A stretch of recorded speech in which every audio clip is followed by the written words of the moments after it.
दोस्तों नमस्कार, मैं आपका देव चौहान की कलम से चैनल पे आपका स्वागत है। आप देख रहे हैं राष्ट्र कवि रामधारी दिनकर सिंह जी द्वारा रचित प्रसिद्ध काव्य कुरुक्षेत्र। जी हाँ दोस्तों, कुरुक्षेत्र। अभी तक आपने इसके 3 सर्ग देखे हैं। कुल इसके 7 सर्ग हैं। आज के एपिसोड में हम आपको चतुर्थ सर्ग के बारे में बताएंगे। अगर आपने पिछले सर्ग नहीं देखे तो आप हमारे चैनल पे विजिट करके उन सर्गों को देख सकते हैं। और अगर हमारे चैनल पे आप नए हैं और पहली बार आप हमारे चैनल को देख रहे हैं तो आप चैनल को सब्सक्राइब कर लें, साथ में बेल आइकॉन को भी दबा लें ताकि हमारे हर वीडियो का नोटिफिकेशन आप तक आसानी से पहुंच सके। तो आइए शुरू करते हैं कुरुक्षेत्र का चतुर्थ सर्ग। 3 सर्गों में आपने देखा कि कैसे भीष्म पितामह युधिष्ठिर को समझाते हैं। शुरू करते हैं चतुर्थ सर्ग। ब्रह्मचार्य के प्रति धर्म के ब्रह्मचार्य के प्रति धर्म के महास्तंभ, बल के आगार, परम विरागी पुरुष जिन्हें पाकर भी पा ना सका संसार, किया विसर्जित मुकुट धर्म हेतु और सन्हे के कारण प्राण, पुरुष विक्रमी कौन दूसरा, हुआ जगत में भीष्म समान। पुरुष विक्रमी कौन जगत में, पुरुष विक्रमी कौन दूसरा, हुआ जगत में भीष्म समान। सरों की नोक पर लेटे हुए गजराज जैसे, थके टूटे गरुड़ से स्तंभ पन्नगराज जैसे, मरण पर वीर जीवन का अगम बल भार डाले, दवाए काल को सैया संज्ञा को संभाले, सयाम संज्ञा को संभाले। पितामह कह रहे हैं, कौन्ते से रन की क्या कथा है, विचारों की लड़ी में गूंथते जाते व्यथा है। हृदय सागर मचित होकर कभी जब डोलता है, छिपी निज वेदना गंभीर नर भी बोलता है, छिपी निज वेदना गंभीर नर भी बोलता है। चुराता न्याय जो रन को बुलाता भी वही है, युधिष्ठिर सतत की अन्वेषणा पातक नहीं है। नरक उनके लिए जो पाप को स्वीकारते हैं, न उनके हेतु जो रन में उसे ललकारते हैं, न रन जो रन में उसे ललकारते हैं। सहज ही चाहता कोई लड़ना नहीं किसी से, सहज ही चाहता कोई लड़ना नहीं किसी से, किसी को मारना अथवा स्वयं मरना किसी से, नहीं दुशांतित हो भी तोड़ना नर चाहता, नहीं दुशांतित को भी तोड़ना नर चाहता, जहां तक हो सके निज शांति प्रेम निभाता। मगर यह शांति प्रियता रोकती केवल मनुज को, नहीं वह रोक पाती दुराचारी दनुज को। दनुज क्या शिष्ट मानव को भी पहचानता है, विजय को नीति कायर की सदा वह मानता है, विनय को नीति कायर की सदा वह मानता है। समय ज्यों बीतता त्यों त्यों अवस्था घोर होती, अन्य की श्रृंखला बढ़कर कराल कठोर होती। किसी दिन तब महाविस्फोट कोई फूटता है, मनुज ले जान हाथों में, धनुज पर टूटता है, धनुज पर टूटता है। न समझो किंतु इस विध्वंस के होते प्रेरणता, समर के अग्रानी दो ही पराजित और जेता। नहीं जलता निखिल संसार दो की आग से, अस्वस्थ ज्यों ना जग दो चार ही के भाग से है, जग दो चार ही के भाग से है।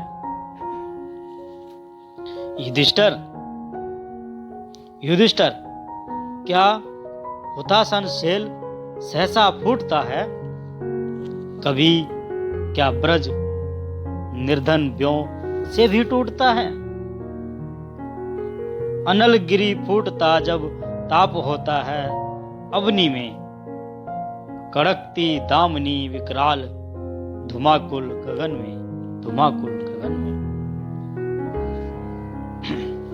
महाभारत नहीं था द्रौपद केवल दो घरों का। भीष्म पितामह जी कहते हैं कि महाभारत नहीं था द्रौपद केवल दो घरों का, अनन का पुंज था इसमें भरा अगणित नरों का।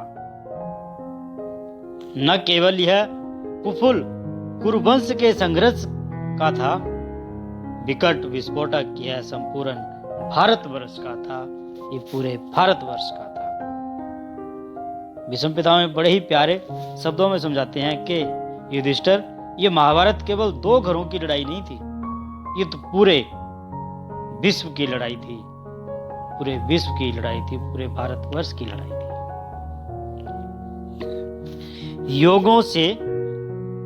योगों से विश्व में विश्व वायु बहती आ रही थी।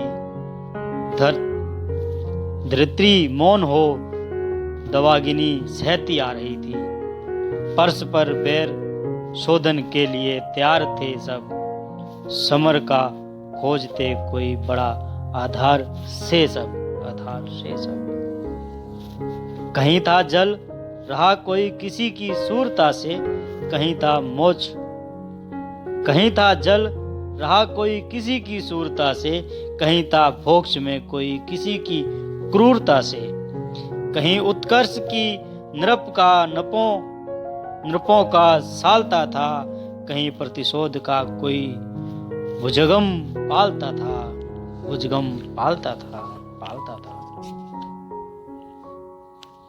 निभाना पार्थवध का चाहता राधे था प्रण, द्रुप्त था चाहता गुरु द्रोण से निज बेर शोधन।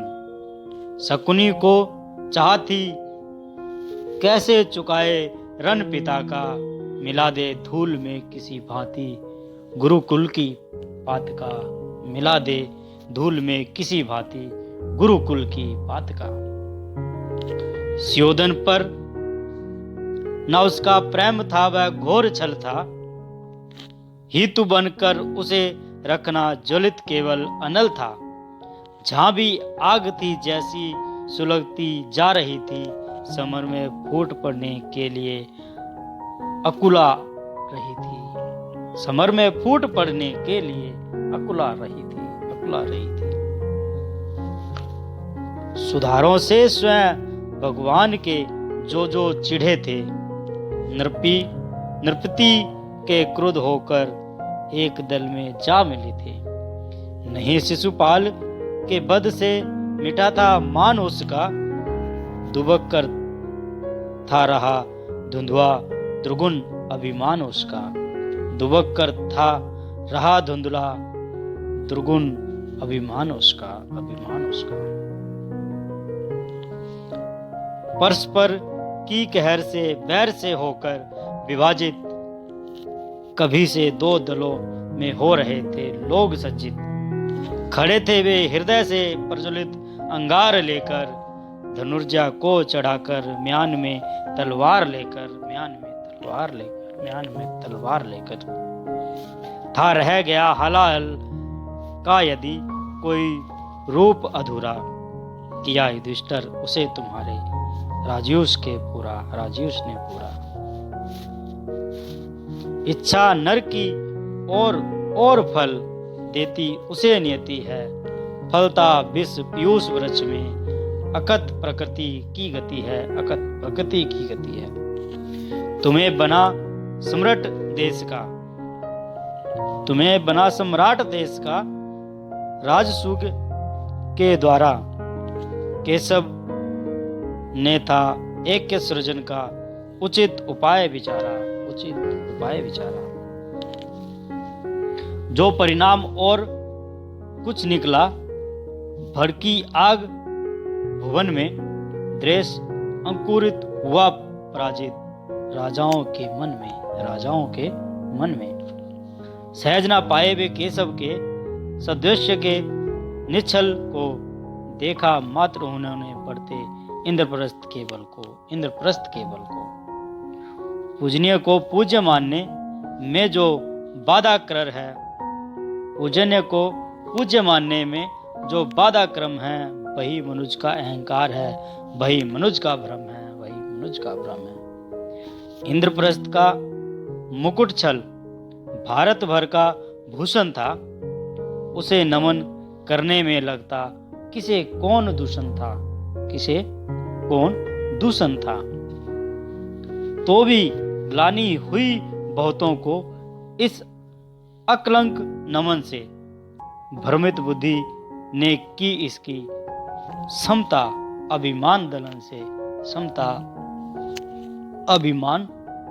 से। इस पूजन में पड़ी दिखाई उन्हें व्यवस्था अपनी, पर वे विभव प्रताप सम्मुनित में परस्वता अपनी। राजसूय का यज्ञ लगा उनको, रन के कौशल का निज विस्तार चाहने वाले, चतुर भूप के छल का।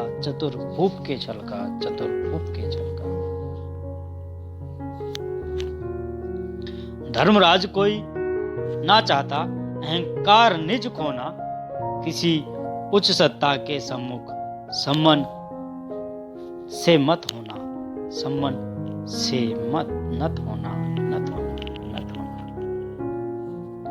सभी तुम्हारे ध्वज के नीचे आए थे ना प्रणय से, कुछ आए थे भक्ति भाव से, कुछ कृपा के भय से, कुछ कृपान के भय से।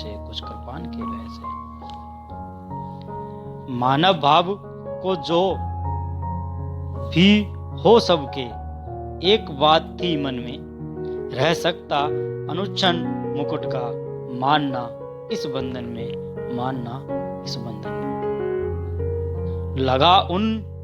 लगा उन्हें सिर पर सबके, दातस्व चढ़ा जाता है, राजसूय में से कोई साम्राज्य बढ़ा जाता है। क्या यज्ञ ने मान विमर्दित अगणित भोपालों का, अमित दिग्गजों का, सुरों का, बल वैभव बालों का। सच है सकृत किया अतिथि भूपों को तुमने मन से, अनुनय विनयशील समता से, मनुज मिष्ट वचन से।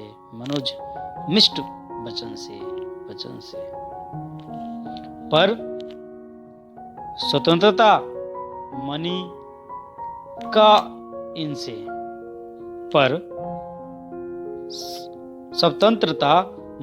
इनसे, मोल न कुछ सकता है।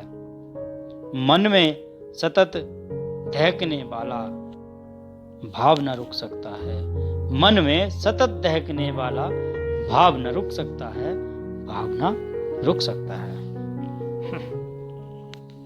दोस्तों, चतुर्थ सर्ग आज यहीं तक।